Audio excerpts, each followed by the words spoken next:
Ladies and gentlemen, welcome back to another episode. It is Culture Shock. We are here to give you a preview of the Week 11 matchup. The Indianapolis Colts takes on the New York Jets. Now, of course, after last week's debacle of an offense performance, which was doing so good at first, but not great because there was a lot of turnovers in the first half when it was making you question life at the point. But they shown some type of life. Jonathan Taylor was going crazy.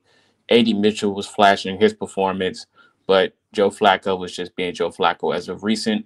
But the whole game was just like, are they going to even try to win this game? Special team, they put up points, but the game started off with an interception. Then the next drive was an interception.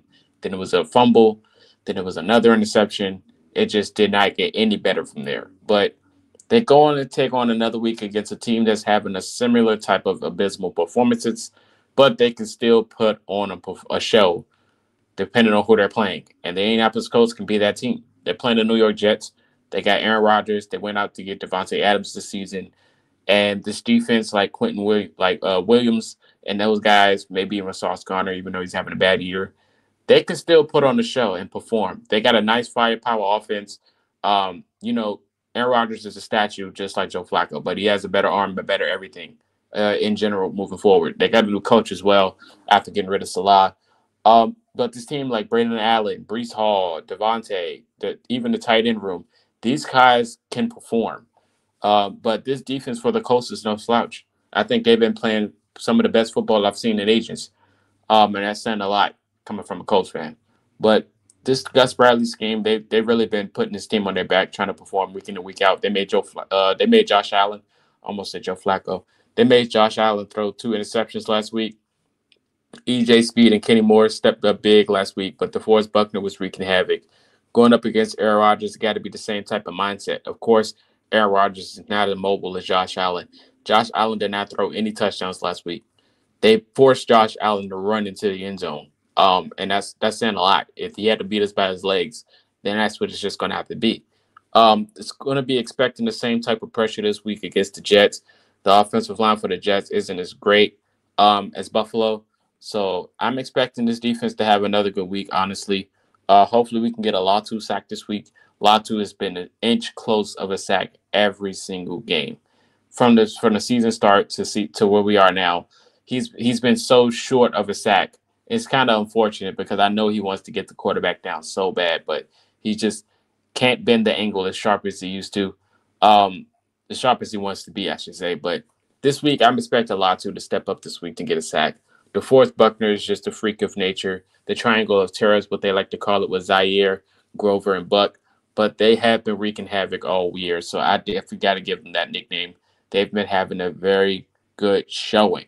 Kenny Moore spoke out of the situation that's pretty much been going about, talking about the lackadaisical efforts of people not being as prepared as others, and it's showing. He tried to backtrack it, but Gus Bradley even backed him and said, stand on your words, and he agrees with them 100%. Kenny Moore, I agree with him as well. A guy that gives it his all every week, even last week after catching that pick, and he had an amazing game besides the interception. Um, Guys like him that's vocal about the situation going on in Indy is something you never want to really see, but it's understandable because he's growing frustrated with the situation that's going on as of about. And when you look at it, it's like the offense has the ability to perform and get into the end zone to score. But after these last recent weeks, there's so many chances just blowing away and not even getting into the end zone. It makes you question what's going on really. What's really the situation at hand? You can't even blame Shane Steichen at this point. Of course, he puts himself on this pedestal, the position that he's in. He put himself there to begin with, but the quarterback just has to be better. This is the guy that they took Anthony Richardson's starting position from. Anthony Richardson is starting, he's pretty much developing into being the guy that they want him to be.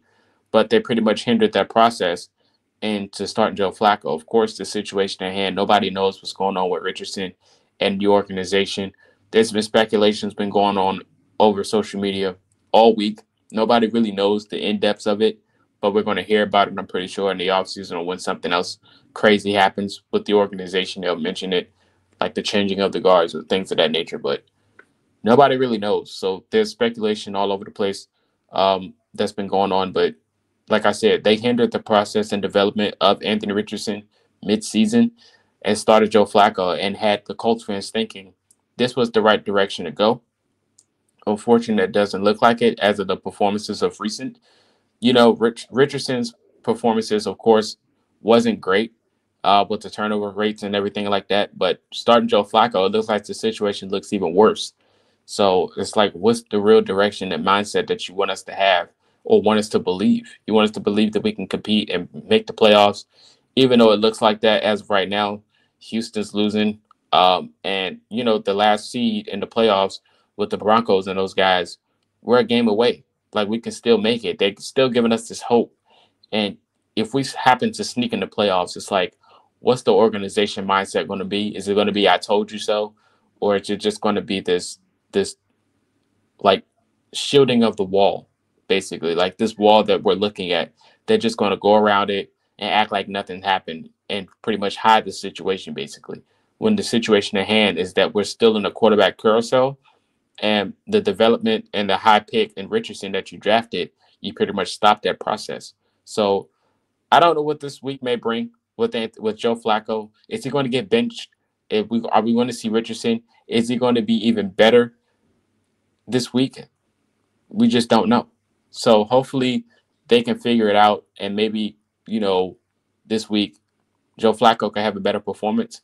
But I doubt it. I really do. I do doubt it. But the mindset has to be to give Jonathan Taylor the ball. He rushed for 100 yards last week, but didn't get to the end zone. The second half, he only had 5 carries. Of course, we can give credit to the Buffalo Bills trying to double down and stopping him. But his best success is lead blocking Quentin Nelson. The offensive line is pretty much built on run blocking as well, as you can see. The pass blocking hasn't been great. But A.D. Mitchell, he flourished last week. Hopefully he can have another big week. Alec Pierce, he has some good catches. Josh Downs, I'm looking for him to have a bounce back week. I know that drop that he had last week pretty much is killing him inside. He had a pretty solid game too. Besides that drop, I'm looking for him to have a good week as well. But this pass game just has to figure it out. The run game is not the problem. You just have to stick with it, and it opens up the passing game. So if they go away from the run game again against the Jets team that's pretty stout on that defensive line, but it could have success because you do have Jonathan Taylor to match that. Just try not to run into Williams. I think outside runs like Nelson being the lead blocker could be the go-to idea. But like I said, with this offense, it's just flippy floppy. You just don't know what you're going to get week in and week out. But we know what to expect from this defense. This defense is going to be, it's going to come out hitting hard, man. They've been doing their thing, man. EJ Speed caught a pick last week. Zaire caught one a week before. Looking for a big week from them again this week against the Jets. The secondary, the safety room, I hope the safety room can go catch a pick. Julian Blackman still owes me an interception. He tried to get me one last week, but he wound up just swatting it out, which was a good swat. It was a good deflection. But I need him to catch a pick this week, man. Either him or Nick Cross, one of those guys got to get it. But the secondary, they've been holding their own. Like I do feel bad for the Colts defense because week in and week out, like these guys are exhausted. You can tell because they're out on the field all game, just due to the offense not doing anything and forcing special teams to get us points. But hopefully the defense can get us some points this week. I really do. I would like the offense to score, but that's just asking for too much at this point. So hopefully this Colts team can figure it out against a Jets team that just doesn't know the direction of where they can go in. And the Jets team is a sleeper. They're a sleeper against the Colts. Like, I know that's kind of wild to think, but like this Colts team, if the Jets happen to figure something out, having Devontae Adams at quarterback and Aaron Rodgers, even after them, like they still have a talented core that can put up points. Just hopefully this defense can hold their own and the offense can cut the defense some slack for the Colts this week. Big games I'm expecting. Like I said, Jonathan Taylor is going to be my guy for this week. And for defense, I'm going to go with Julian Blackman. I want Julian Blackman to have this week for me. Of course, I mentioned Kenny Moore last week, and he wound up catching a pick, which I'm still shocked by. So shout out to Kenny Moore. But I'm going to go with Julian Blackman for the Colts defense. And for offense, I want it to be Jonathan Taylor. He has to score this week.